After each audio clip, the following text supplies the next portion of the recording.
Hello, hello, hello, YouTube, internet people, online, using a mouse and a keyboard. And not one of these things. You don't need them anymore, do you, Tommy? No, you don't. No. Yeah, those are things of the past, Dan, yeah, who listens to radio anyway? I know.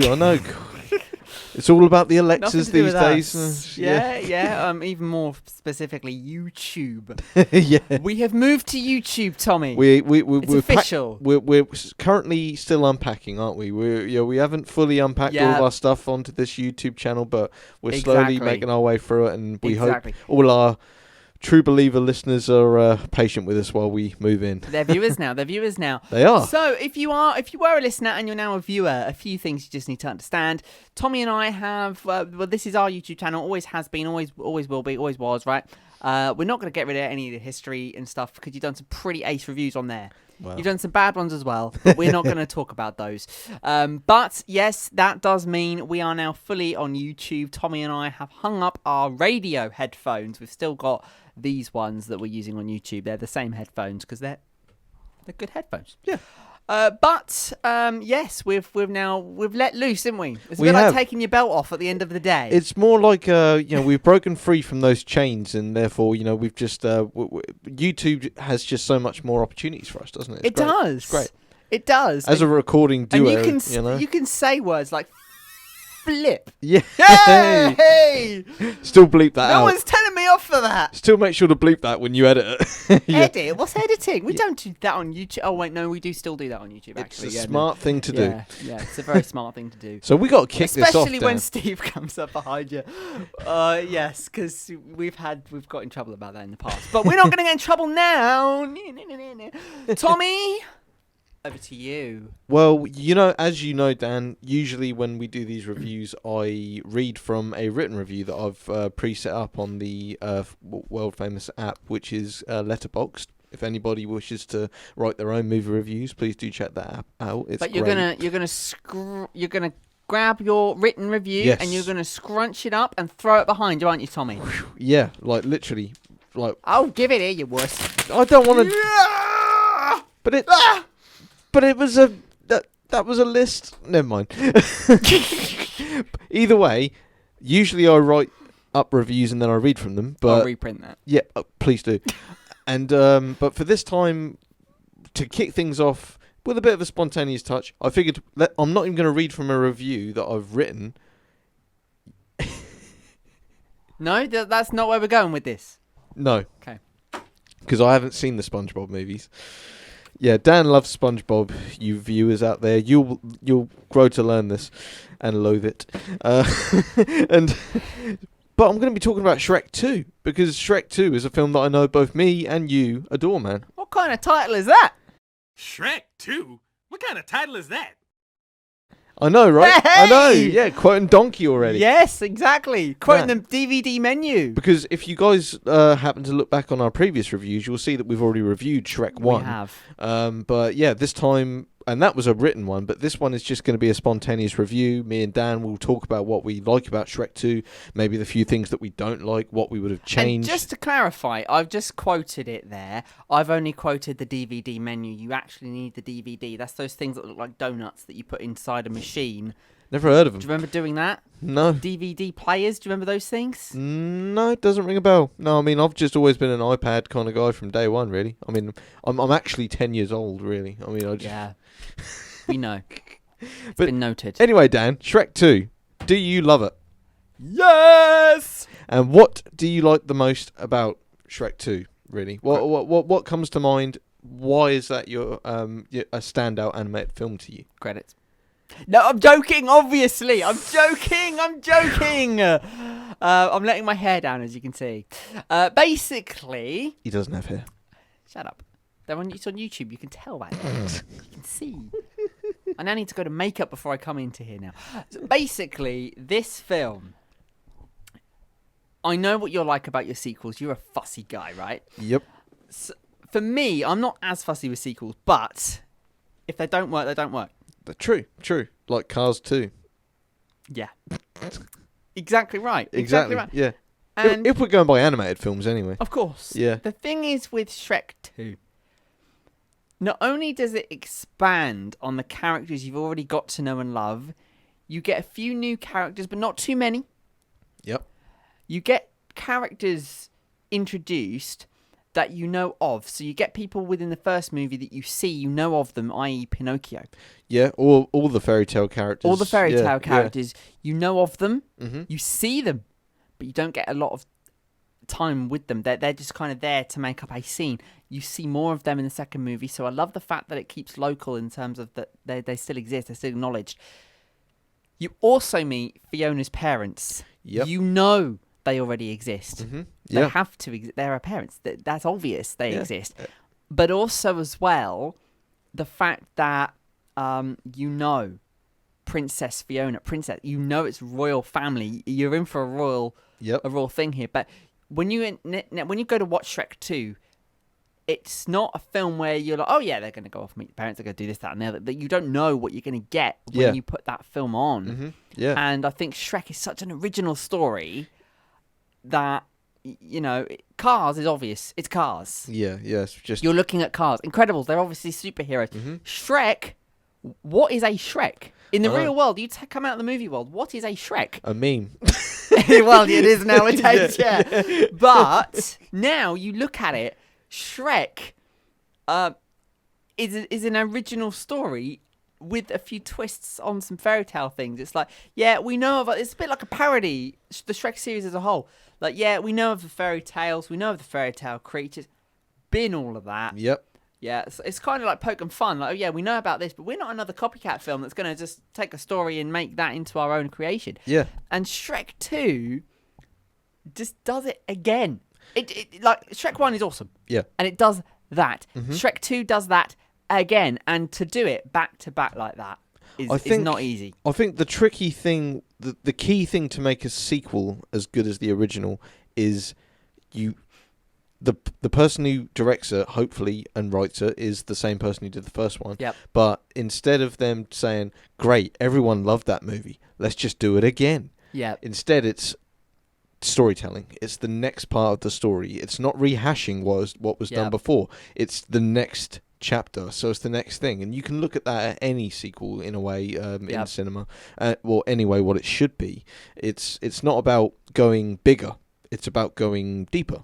Yeah. As such, you know, that's what it's more like with finding out more about these characters, introducing new fun characters like Puss in Boots and the fairy godmother, you know, Prince Charming, and obviously the in-laws. You know, like there's all these new characters and dynamics that come into play, and it's just so much more enjoyable than the first one. And the beginning of the film, when you've got Prince Charming, straight away you know that in the first movie, an ogre rescuing a princess from a tower was not supposed to happen. Yeah.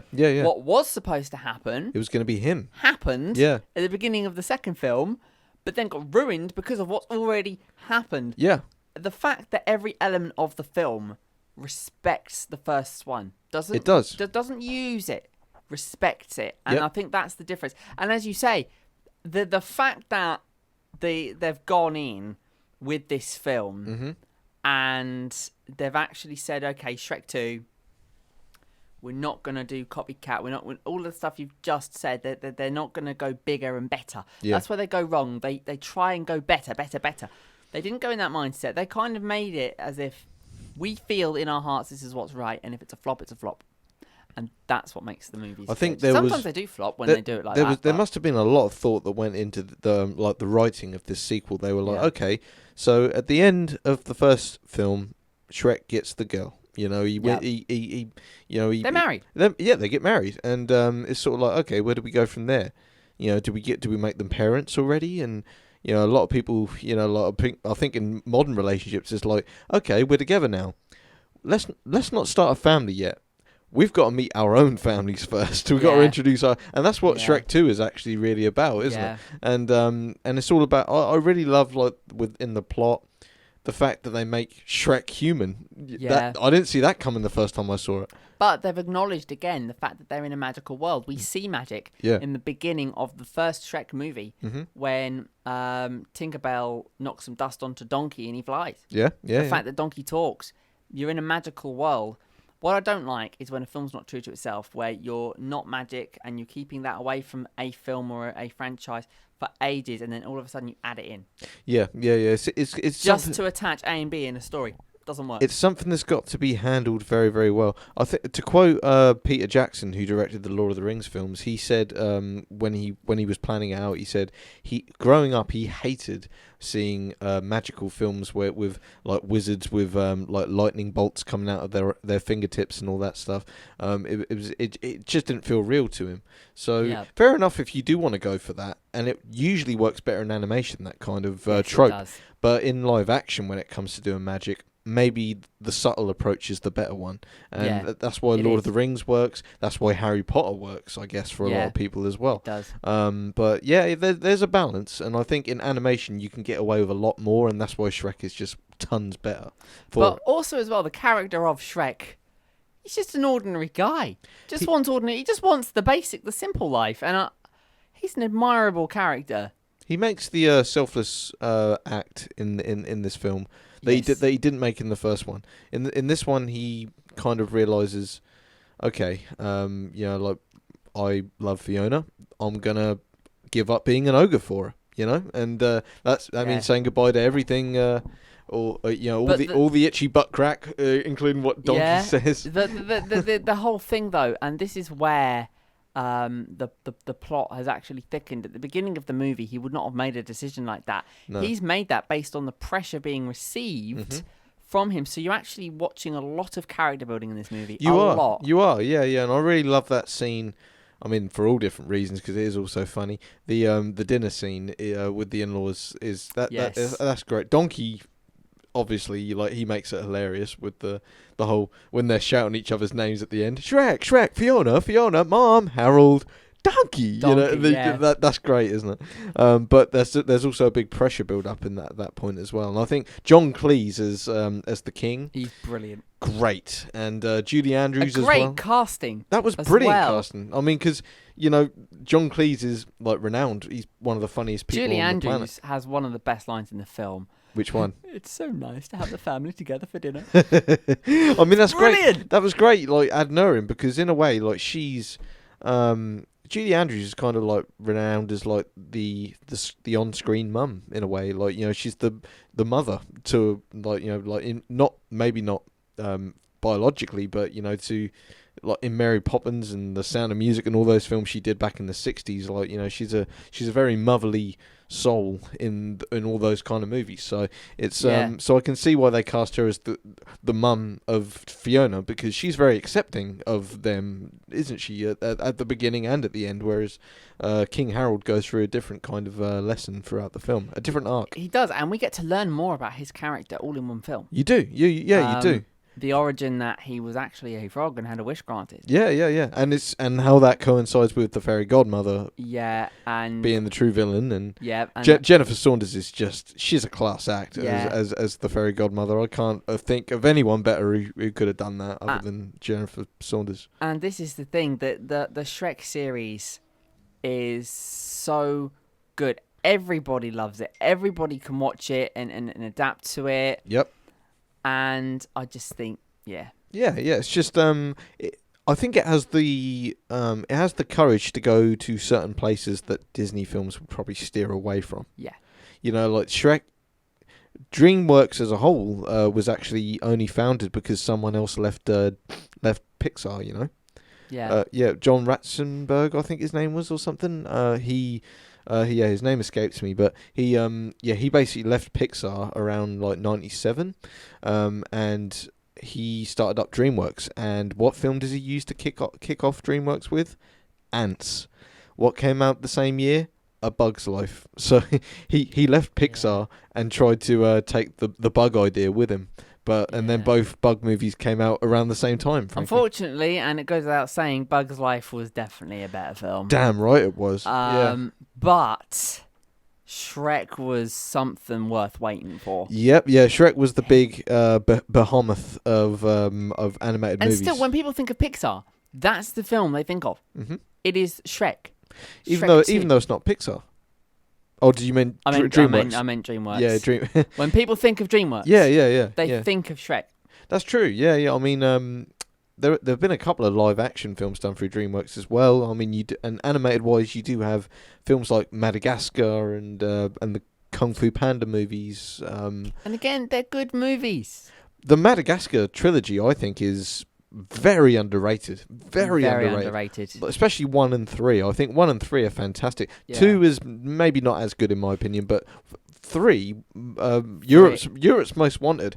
I remember seeing that in the cinema and I was laughing a lot during that movie. 3 is great. It's a hilarious movie. Afro Circus. Yes! Who doesn't love that? I know, that's great. That's great. But again, DreamWorks as a whole, just not going to touch Shrek. Even down to the soundtrack for Shrek 2, it's great, isn't it? I mean, it uses all those like classic songs. It even uses the Mission Impossible music, and the actual score that I actually have downloaded on my phone. Actually, believe it or not, have you? Yeah, I do. I can tell the name of the composer on there. That because it's one of my top songs as well on here. Right. For those of you who don't already know, Tommy doesn't listen to regular music. He listens to film scores and songs from within movies. I'm that much of a nerd, and my dear friend Dan will testify to that. Tommy is a nerd. Defo. We worry about him. Yes. He goes into therapy tomorrow. Indeed. First time. Yeah, the composer Harry Gregson Williams does a fantastic score for that movie, especially the ending, I think, which is actually the same track that plays at the end of the first movie. Have you noticed this? The music is the same in the first movie when Fiona stays as an ogre, and then in the second film at the end when Shrek and Fiona stay as ogres. Like the same music plays for both, and I think that's a very good kind of symmetry to it. One thing that I would like to point out is at the end of Shrek 2. If you're a video person on the old VHS tapes, you have to wait to the end of the credits for this. But if you're a DVD person, you just go to the musical icon at the top right of the screen. You know where I'm going with this. Too right, I do. Where am I going with this, Tommy? Far, far away, idol. Once you've had a taste of her, you'll never be the same. Just she'll make you go insane. Take it, puss. Upside, inside out. Give it up, guys. You're giving me a headache. Oh, that's real sweet, Gingy. You ever heard of a ginger snap? Ah, whizzers on you guys. Come on, they're just having fun. They're really not that bad. Not that bad. I will take that as a compliment, princess. You should, Simon? because I rarely give them. Easy, Simon. The competition hasn't even started yet. I can't help being judgmental. It's who I am. Alrighty. Who's up for a little contest then? Yeah, bring it on.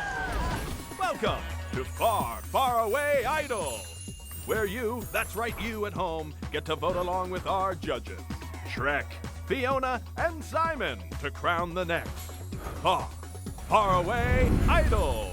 First up tonight. Simon Cowell's in it.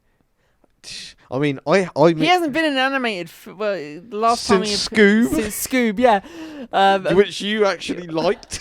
That's not terrible. I've seen worse. Really? I have seen worse. Christ, man, I don't know if I can Yeah. bring myself to see Scoob. It looks awful. It's not too bad, actually. It's better than Tom and Jerry.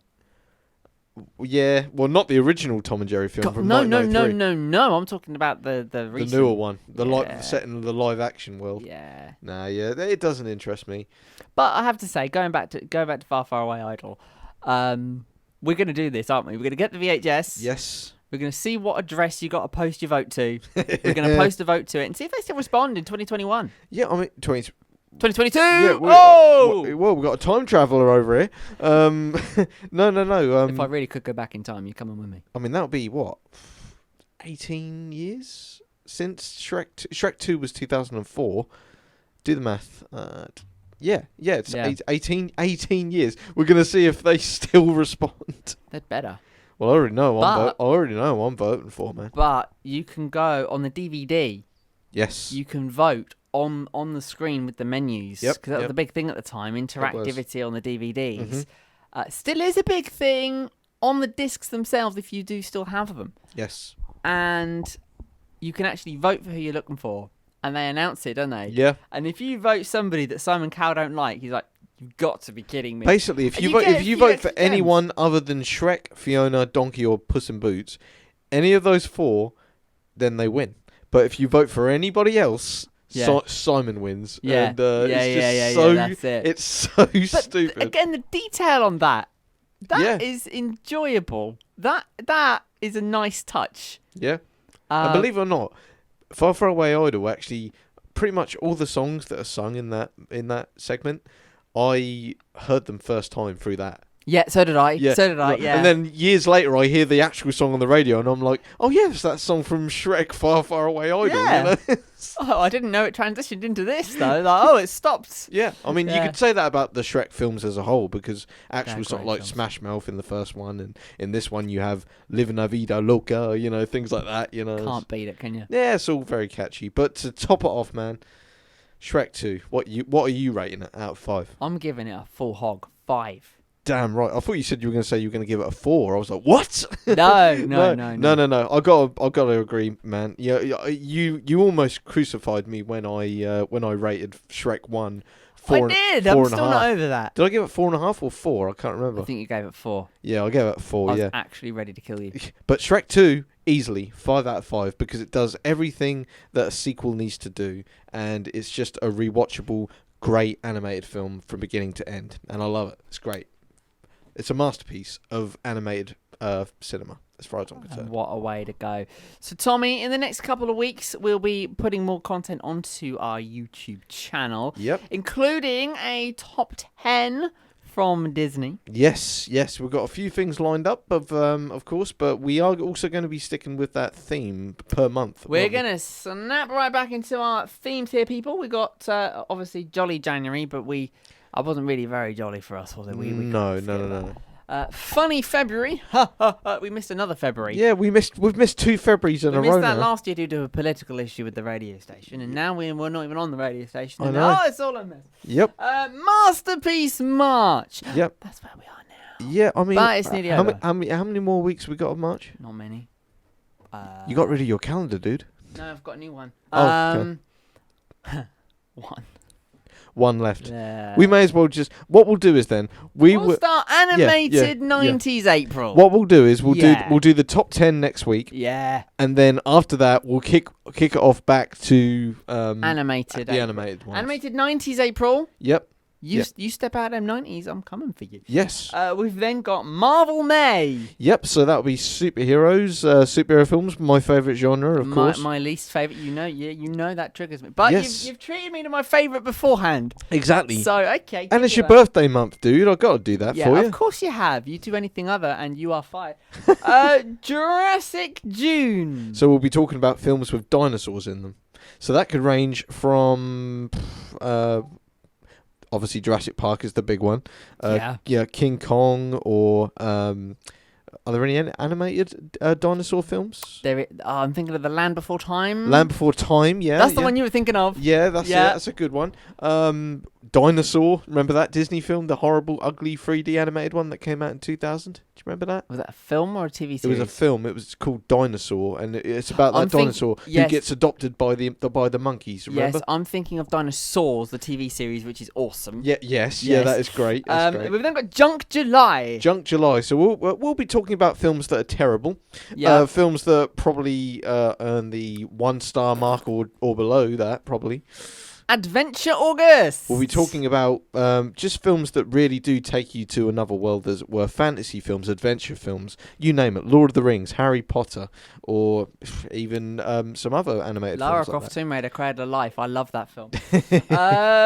Sensitive September. So for that, yeah, what happened to sci-fi? Sensitive. I know, yeah, we had sci-fi last year, didn't we? I had to change it up. You did. So for this one, yeah, that will be tear-jerking films. Films that maybe pull on your heartstrings. Well, like Marley and Me. A bit like that, yeah. Fox yeah. and the Hound. Yeah.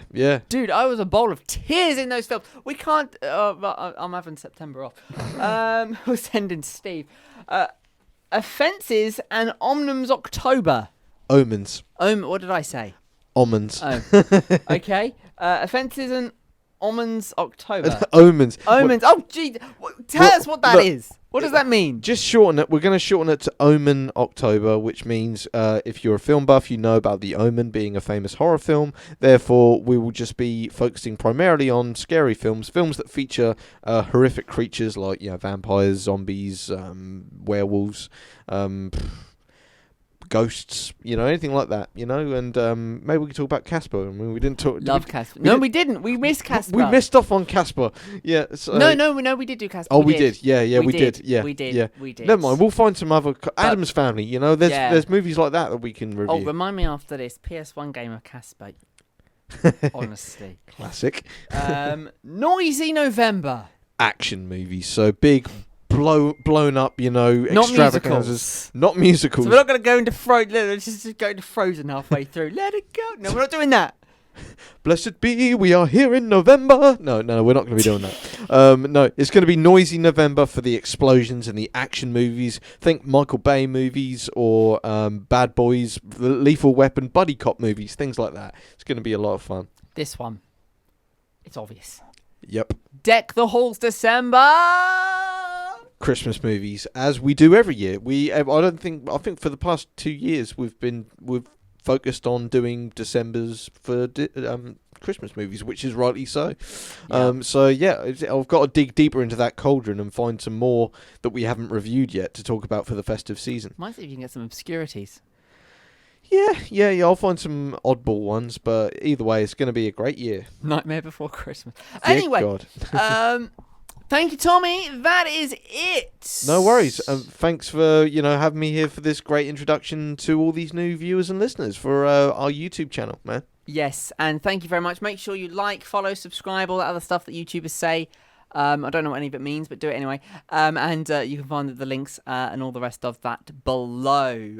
Thank you to DreamWorks and for all the original content creators for the films that we've been reviewing today. Tommy Larkins, everybody! Daniel Moore, everybody. Ciao for now, Brown Cow. Take care.